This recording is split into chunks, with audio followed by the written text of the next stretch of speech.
Assalamualaikum warahmatullahi wabarakatuh. Hari gini bicara kesetiaan, berat Verguso.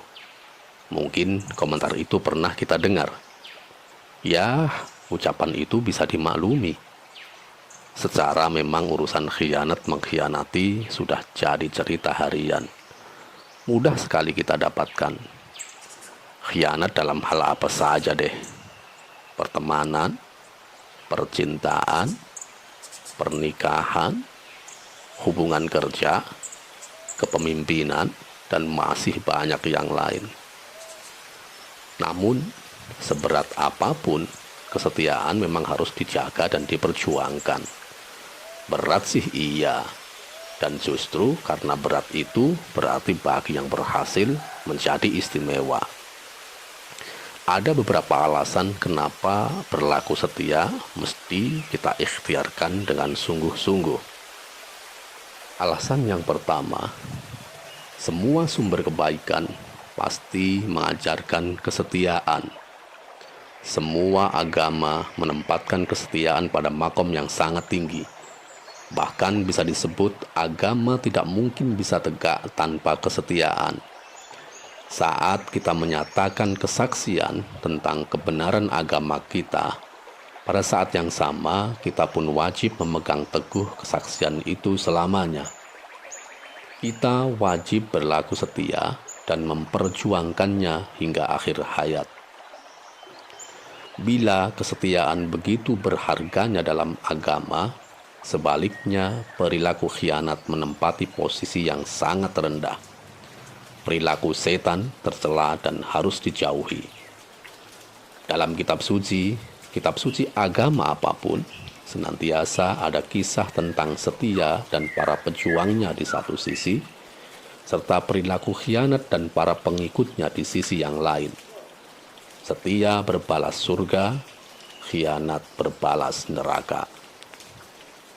Alasan yang kedua, setia adalah sifat orang-orang yang mulia. Setia menjadi penghias dan pakaian mereka. Lihatlah kisah hidup orang-orang yang mulia itu. Para nabi, para tokoh besar dalam sejarah yang menjadi inspirasi dari zaman ke zaman. Adakah mereka pernah mengkhianati komitmen yang telah dipilihnya? Mungkin itu terkait dengan janji, mungkin terkait dengan nilai-nilai atau keyakinan, atau terkait dengan tanggung jawab, baik pada Tuhan atau pada sesama. Hampir tidak mungkin kita temukan orang-orang mulia yang sekaligus pada saat yang sama sebagai pengkhianat. Orang-orang yang mulia adalah pengusung perilaku setia yang tiada tanding. Dan karena kesetiaan itu pula mereka menjadi mulia. Atau kalau mengambil contoh para nabi terlalu jauh, lihatlah orang-orang di sekitar kita. Orang yang mungkin kita memiliki kedekatan dengannya. Mereka yang kita anggap mulia itu, kemuliaannya tumbuh karena kesetiaan atau karena pengkhianatannya? Jawabnya sangat-sangat mudah, tentu karena kesetiaannya. Alasan ketiga, kenapa kita mesti berlaku setia?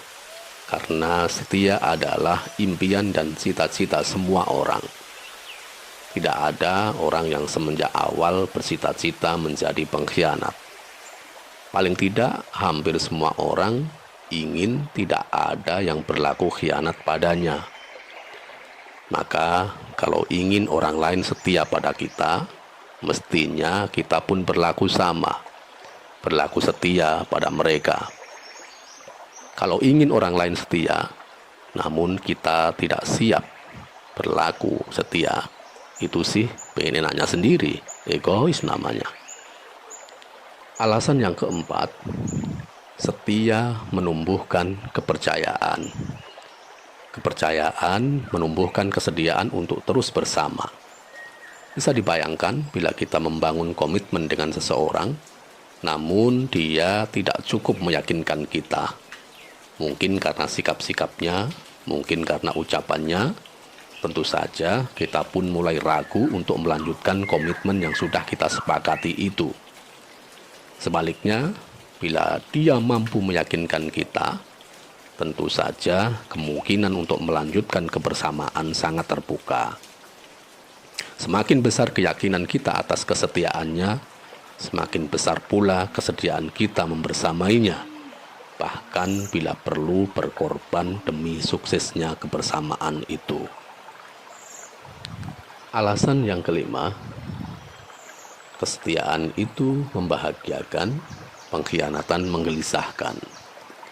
Mereka yang setia, yang tetap memegang teguh komitmen yang disepakati, secara psikologis lebih tenang dan lebih bahagia hidupnya daripada mereka yang melakukan pengingkaran atau pengkhianatan. Kenapa? Ya, karena hati nurani tidak bisa dibohongi. Saat seseorang melakukan pelanggaran atau pengkhianatan, sebenarnya hatinya gelisah, merasa bersalah dan merasa berdosa. Mungkin bagi mereka yang terbiasa berkhianat, rasa bersalah itu lambat laun mengecil. Namun, sekalipun mengecil, tetap saja tidak mungkin hilang sama sekali. Alasan yang keenam, setia adalah tangga utama menuju sukses.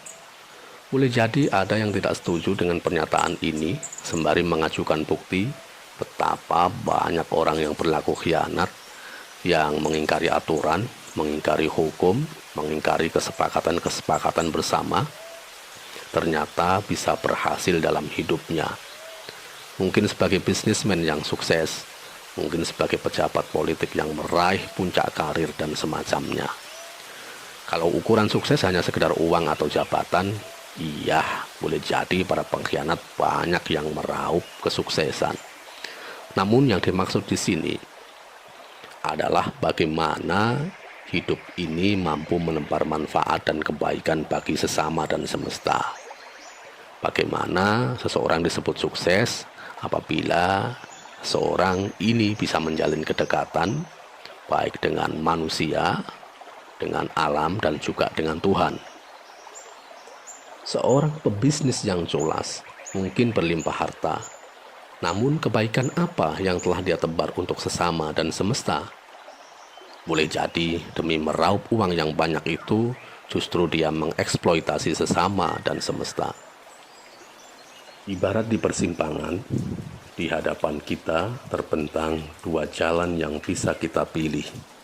Jalan kesetiaan atau jalan pengkhianatan. Semua pilihan pasti ada konsekuensinya. Pilihan itu akan menentukan sejarah hidup kita, sejarah hidup yang akan kita pertanggungjawabkan kepada orang-orang di sekeliling kita, dan pastinya juga kita pertanggungjawabkan kepada Tuhan. Selamat memilih, tetap happy, tetap tersenyum, jangan lupa bahagia. Wassalamualaikum warahmatullahi wabarakatuh.